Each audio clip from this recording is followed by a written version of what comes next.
आप चाहेंगे नाम जप से तो रोग को मिटा देंगे, चाहेंगे तो। पूरे धन्वंतरी जी ने आयुर्वेद का शोध करके देखा तो जो औषधियों में शक्ति पाई गई उससे लाखों गुना बढ़कर के रोग मिटाने की शक्ति भगवान के नाम में पाई गई। जैसे किसी वैज्ञानिक कैंसर के विशेषज्ञ जब उन्होंने सरकार की बात सुनी कि दतून करते हैं ऐसे, तो उन्होंने कहा इसका विज्ञान सपोर्ट नहीं करता है, क्योंकि विज्ञान प्राकृतिक बुद्धि का सपोर्ट करता है। भजन बल से वो किसी के रोग नष्ट नहीं करते थे, बहुत दैन्यता से वो रोग, तो दया आ गई, करुणा आ गई, उस रोग को अपने ऊपर ले लिया तो उसके रोग की निवृत्ति कर दी।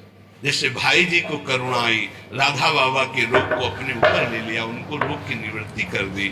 ऐसे महापुरुष जन कर नाम से वो अपने रोग नहीं मिटा सकते थे क्या? अपना पैर कटवा लिया, अपना नहीं करते, क्योंकि लिया है उन्होंने, स्वीकार। यही तो संत महापुरुषों की महिमा गाई गई है कि वो दूसरों के लिए अपने कष्ट को बढ़ा देते हैं और उनको पता नहीं है, उनको पता भी नहीं चल। राधा बाबा को तो श्री कृष्ण चंद्र जी ने कहा कि जो भाई जी महीनों से अस्पताल में पड़े, ठीक नहीं हो रहे, वो आपका प्रारब्ध भोग रहे हैं। तो बाबा जाकर के बोल, भाई जिनका क्यों व्यर्थ की बात। तो उन्होंने कहा नहीं, श्री कृष्ण ने कहा है। तो उनका बाबा हमें कोई फर्क नहीं पड़ता, लेकिन आपको फर्क पड़ जाता, इसलिए हमने प्रारब्ध को आपकी स्वयं ले लिया है। नाम जप से अच्युतानंद गोविंद नामोच्चारण भेषजात नश्यन्ति सकला रोगा सत्यम सत्यम वदाम्यहम्। अब आप एक प्रसंग पर ध्यान दीजिए, महाप्रभु चैतन्य देव के जब तीर्थ याटन में महाप्रभु चैतन्य देव विचरण कर रहे थे तो एक नगर में गए, जहां जाते थे हजारों लाखों लोग उनके दर्शन के लिए दौड़ पड़ते थे। महाप्रभु साक्षात प्रेम मूर्ति, और भगवान करुणा करके ऐसे रूपों में आते हैं जगत मंगल करने के लिए। हरि बोल, तो पूरा समुदाय भावावेश में हो जाता, हरि बोल, मोर प्राणनाथ कृष्ण, अश्रु प्रवाह तो सब विकल हो जाते। जैसे भरत जी चित्रकूट में सिया राम, तो पूरा चित्रकूट मानो सिया राम में हो गया। उस नगर के लोग परमानंद का लाभ लिए, महाप्रभु चैतन्य देव चल दिए। एक वासुदेव कुष्ठी थे जिनके गलित कुष्ठ शरीर में था, वो चल नहीं सकते थे, तो घुटनों के बले से रगड़ रगड़ करके वहां आए। जब वहां आए तो भीड़ लगभग जा रही थी, तो उनका कहाँ गए वो सन्यासी महापुरुष जिनके सब दर्शन करने आ रहे थे, मैं नीच भी दर्शन करने आया, कहाँ गए? बोले वो तो चले गए। बहुत विकल हुए, रो पड़े कि वैसे ही दुर्दशा भोग रहा हूं, एक बार नाम सुना था, दर्शन पाने के लिए आया, वो तो चले गए। हाय अब कैसे, मैं चल भी नहीं सकता, दौड़ भी नहीं सकता। इतनी विकलता कि महाप्रभु एकदम खड़े हुए और दौड़ पड़े वापस, लौट करके आए। ओ जीव देखा सामने गौर वर्ण गौरांग, चिल्ला कर रो पड़े, अरे करुणा में प्रभु। बोले सिर्फ आपके लिए आया, सिर्फ आप। अब आप देखिए, महाप्रभु ने पकड़कर खड़ा किया, वो रो रहा, छुओ मत, मेरे शरीर में पीप है, दुर्गंध है, प्रभु मैं नीच हूं, छूने लायक नहीं। प्रभु ने खड़ा किया और ऐसे जीव ही गले से लगाया, वो तो चीख पड़ा, प्रभु आपके इस परम पावन देह के स्पर्श लायक ये दे नहीं, नाथ आपके शरीर में पीप लग जाएगी। महाप्रभु ने बिल्कुल नहीं सुना और ऐसे गले से लगाया और कहा, तुम्हारे स्पर्श से श्री कृष्ण के आलिंगन का सुख मिल रहा है। जे भी आंख खोलकर वासुदेव कुष्ठी ने देखा तो कहीं कोई कुष्ठ नहीं। वैज्ञानिक मानेंगे इसे, आप चैतन्य चरित्र में पढ़ लीजिए, जे भी महाप्रभु चैतन्य देव ने आलिंगन किया, एक भी कुष्ठ का दाग नहीं रहा। क्या हुआ? टाटा संतान की अनपॉलिश इसमें कोई ऊपरी चमक कोई पॉलिश नहीं। एक आत्महत्या करने जा रहे थे, गलित कुष्ठ था। भाई जी के पावन चरित्र में पढ़ लीजिए, तो कंबल ढके हुए वो उनको किसी ने कहा कि मरने से पहले एक बार भाई जी के पास चले जाओ, ऐसे महापुरुष के दर्शन करके ही मरो जब तुम्हें मरना ही है तो। पर एक बार उनका उद्देश्य था कि भाई जी के पास जाएगा तो इसका विचार बदल जाएगा, आत्महत्या का जो है ये विचार नहीं रहेगा। भाई जी ऑफिस में थे, किसी ने कहा कोई बहुत अपने शरीर को ढके हुए केवल आंख दिखाई दे रही और रो रहा है, कह रहा है एक बार भाई जी के दर्शन करा। भाई जी तत्काल हवावेश में हो गए और बुलाया, क्या सेवा करे, क्या बात, आप क्यों रो रहे हैं? उन्होंने कहा कि प्रभु मैं बहुत पापी और नीच हूं। नहीं नहीं भाई ऐसा मत बोलो, क्या बात है, आप कंबल से अपना मुख क्यों ढके, हटाइए। तो जे भी हटाया तो खाओ पी पूरे शरीर में गलित कुष्ठ, पापों का बड़ा भारी दंड। सहम गए देखकर भाई जी। उनका नहीं कोई बात, बोले बस मैं आपके दर्शन करके आत्महत्या करना चाहता हूं, कोई मुझे कहीं समाज में कोई ठौर नहीं, सब मुझे घृणा की दृष्टि से देखते, इसलिए मैं अपने भाई जी ने कहा नहीं तुम्हारे ऊपर श्री कृष्ण की कृपा है।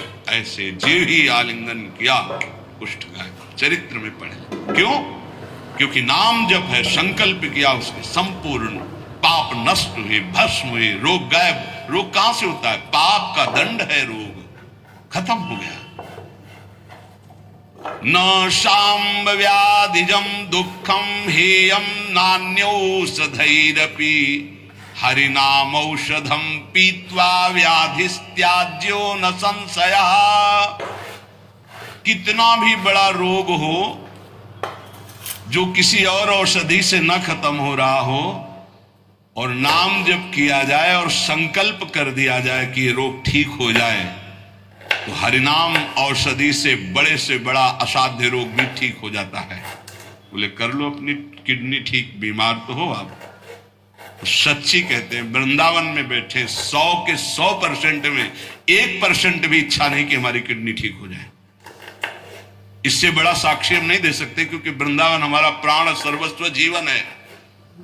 1% 100 में नहीं कि ठीक हो जाए, जैसे चला रहे वैसे चलाओ। अब इससे हमें ठीक होने का तात्पर्य नहीं, क्योंकि जो ठीक होना चाहिए वो ठीक हो गया। हम भले हैं, बुरे हैं, नीच हैं, अच्छे हैं, जैसे हैं, अपनी प्रियाजू के ठिकाना मिल गया गोरे चरणारविंद का, इसलिए इसकी जरूरत नहीं है। आप चाहे 100 वर्ष रखो, चाहे 1 सेकंड में इसको बुला लो, कोई परवाह नहीं इसकी। 100 गोपाल शास्त्र नाम का रोज पाठ करते थे, गिरिराज जी की परिक्रमा करते थे, पूरा जीवन हो गया था, और पैरालिस आधे शरीर में उनके हो गया। लकवा जिसे कहते हैं, लकवा ही तो कहते हैं हिंदी भाषा। तो हरि बाबा, पूज्य उड़िया बाबा, ये सब जानते थे, इतने बड़े महापुरुष थे। उनके पास गए और कहा बाबा काहे को लीला कर रहे हो, अगर आप संकल्प करो तो पूरे भारत का पैरालिस ठीक हो जाएगा, आप अपने क्यों असमर्थ होकर पड़े हुए हो? तो उनका बाबा विनोद क्यों करते हो? क्या मच्छर मारने के लिए ब्रह्मास्त्र का प्रयोग किया जाता है? अरे ये शरीर छूटेगा आज नहीं तो कल, इसके लिए भगवान नाम और भजन का प्रयोग करें। नहीं, बाबा मुस्कुरा दिए। पर शास्त्रीय सिद्धांत, यदि आप औषधि से भी नहीं ठीक हो रहे, नाम जप कीजिए और संकल्प कीजिए कि ये रोग ठीक हो जाए, पक्का ठीक हो जाएगा। जब उस पाप की नष्ट करने योग्य आपका भजन बन जाएगा, पक्का ठीक हो जाएगा। आधयो व्याधयो यस्य स्मरणान्नाम कीर्तनात् तदैव विलयं यान्ति तमनन्तं नमाम्यहम्। जिनके स्मरण और नाम कीर्तन से संपूर्ण मानसिक चिंताएं, शारीरिक रोग और भी व्याधियां, वो सब नष्ट हो जाएंगी नाम से। मानसिक चिंताएं, कई लोग ऐसे आए कि मैं डिप्रेशन में था, जब से प्रवचन सुना, राधा राधा जपा, सब खत्म हो गया। बाहर से सुनकर राधा राधा खत्म हो जाए, अगर आपको कहीं ऐसा है, इसका मतलब आप बात ही नहीं सुन रहे, नाम ही नहीं जप रहे। अरे नाचने का मन होता है। आधयो व्याधयो यस्य स्मरणान नाम कीर्तनात् कोई भी मानसिक या शारीरिक कष्ट उसे व्यापता ही नहीं जो नाम जप कर रहा है। सच्ची मानिए, आप पकड़िए, इस बात को पकड़िए, नाम जप से सब कुछ ठीक हो। एक बहुत डिप्रेशन में यही आए हुए थे, उनको हमने बताया सबके जूते साफ करो, यहां सबकी पादुका साफ करो, वाणी पाठ में बैठो, पाओ श्री जी की जूठन ठीक हो जाए। ये कोई आशीर्वाद नहीं था, ये पाप नष्ट करने की प्रक्रिया थी। जब आप सबकी पादुका साफ करोगे तो आपके सारे पाप नष्ट हो जाएंगे। पर देहाभिमान प्रबल, पादुका हम सबकी, ये बहुत बड़ी बात है। बड़े सौभाग्यशाली जिनको ये रहस्य पता चल जाए कि सब संतों के बाथरूम साफ करने का अवसर मिले, पादुका साफ करने का अवसर मिले, जूठन फेंकने का अवसर मिले, अहो भाग्य, जीत गए आप इस माया पर ये बात सबकी समझ में नहीं आएगी, क्योंकि अभिमान नष्ट होता है। जिस समय आप दूसरों की पादुका साफ करेंगे उस समय आपके पाप और अभिमान दोनों का नाश हो जाएगा। पर ये बहुत कठिन बात है, बहुत कठिन बात है। सब लोग खड़े हैं और आप उनकी पादुकाएं, और कोई कठिन बात नहीं। आप गुरुद्वारा जो साहब कहते हो, वहां चाहे आप जितने बड़े पदाधिकारी हो, वहां अगर सेवक हो तो वहां पहले जोरी सेवा मिलती, पादुका